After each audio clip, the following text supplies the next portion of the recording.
आणि ताईंकडे मी एक कोरा पत्ता दिलेला आहे, कलर जात नाही हे दिलेलं आहे. त्याच्यात फक्त असं मारणार आणि यांना म्हणणार फुंक मारा. यांनी फुंकर मारलेली आहे, त्यांच्या फुंकरमध्ये एवढी ताकद आहे ना. हे बघ, हे सगळे पत्ते कोरे झालेले आहे. वा वा तर अशा पद्धतीने आपल्याला आज आपण तलासरी तालुक्यातील पालघर जिल्ह्यामधील डोंगारी या गावाला आहोत. आणि या ठिकाणी विशेष आनंद असा वाटतो की आमच्या ज्या वनिताताई आहेत, या वनिताताईंनी विषमुक्त आणि जैविक अशी शेती केलेली आहे. आम्ही कालपासून तिथं मस्त निसर्गरम्य वातावरणामध्ये आंबे वगैरे खाल्ले, फणस वगैरे बाग आहे. आणि हा व्हिडिओ काढायचं कारण असं की बोलता बोलता धुमाडा साहेबांनी मला सांगितलं की आमच्या इकडच्या एरियामध्ये पत्त्यामध्ये पण खूप लोकांना फसवलं जातं, आणि म्हणून आज तुमच्यासाठी हा एक पत्त्याचा प्रयोग मी या ठिकाणी दाखवणार आहे. तर हे पहा, माझ्याकडे सगळे कोरे पत्ते आहेत. तुम्हाला सगळ्यांना दिसत असतील हे पत्ते डबल नाही. आता याच्यातून मी कोणता तरी एक पत्ता घेणार. आता हे पहा, ताईंनी दिलाय मला पत्ता, इथं पंजा आहे, बाकीचे सगळे पत्ते कोरे आहेत.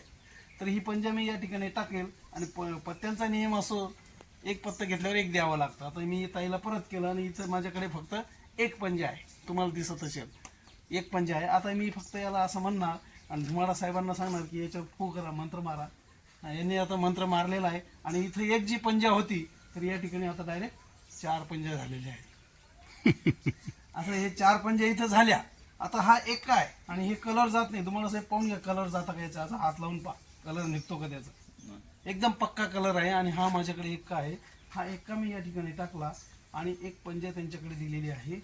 आणि मी फक्त यांना पुन्हा सांगेल की मंत्र मारा, फू. यांनी मंत्र मारलेला आहे, यांच्या मंत्रामध्ये खूप पॉवर आहे.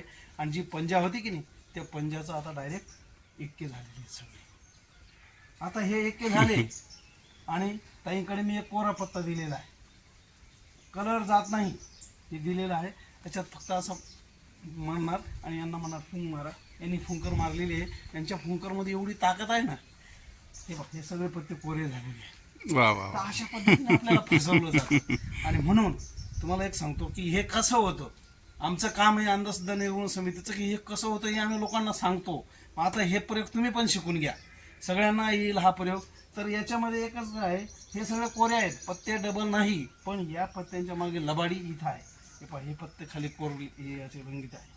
मला ज्या वेळेला कोरे दाखवायचे असले तर त्यावेळेला मी हे सगळे पत्ते असे कोरे दाखवतो. वा वा ज्या वेळेला मला एक्का दाखवायचा त्यावेळेला मी काय करतो, हे फक्त एक पॉईंट असा, एकच पॉईंट असा उघडा करतो. आणि हे सगळे तुम्हाला असं वाटतं एक्के आहे. आणि मग त्याच्यानंतर पंजा जेव्हा दाखवायचा तर त्यावेळेला मी काय करतो, हे असं दिल्यानंतर ही बाजू उलटी करून घेतो. आणि उलटी केल्यामुळे हे सगळे पंजे आपल्याला दिसतात. आणि आपल्याला असं वाटतं की काहीतरी जादू झाली. मित्रांनो, तुम्हाला पुन्हा एकदा सांगतो की जगामध्ये जादू नाही, मंत्रतंत्र नाही, नजरबंदी वगैरे असं काहीच नाही. जे काही आपण वैज्ञानिक दृष्टिकोनातून जर पाहिलं तर आपल्याला खूप चांगल्या पद्धतीनं आपण जीवन जगू शकतो. आणि असे लहान लहान छोट्या छोट्या जमिनीमधून जैविक शेती केलेली ताईंनी अतिशय आम्हाला खूप आनंद झाला. आणि मी कालपासून इथं आलेलो आहे, तर एकदम सार्थकी वाटलं. आम्ही आयुष्यामध्ये मी महाराष्ट्राच्या आणि भारताच्या जगाच्या प्रत्येक कोपऱ्यामध्ये मी फिरलेलो आहे, पण इतकी मजा नाही आली एवढी मजा आम्हाला या ठिकाणी आली. पैशाचा विषय सोडून द्या, पैसे देऊन सुद्धा तुम्हाला अशी व्यवस्था मिळणार नाही. असं आज निसर्गरम्य ठिकाणी राहता येणार नाही. त्याच्यामुळे मी दोन्ही साहेबांचं पण आणि ताईचं पण आभार मानतो. माझे मित्र रावसाहेब राऊळ यांनी मला या ठिकाणी आणलं, त्यांचाही आभार मानतो. धन्यवाद. भेटूया पुढच्या व्हिडिओमध्ये. जय हिंद, जय महाराष्ट्र. धन्यवाद शिंदे साहेब. जादूमागचं विज्ञान सांगणारे महाराष्ट्रामध्ये मला असं वाटतं की तुम्ही एकमेव जादूगार आहात. नाही तर जादूगार जादू दाखवून चालला जातो, पण त्याच्यामागे काय सायन्स आहे हे तुम्ही वेळोवेळी उलगडून दाखवतात, किंवा काय हातचलक आहे ते समजून सांगतात. तुमचेही धन्यवाद.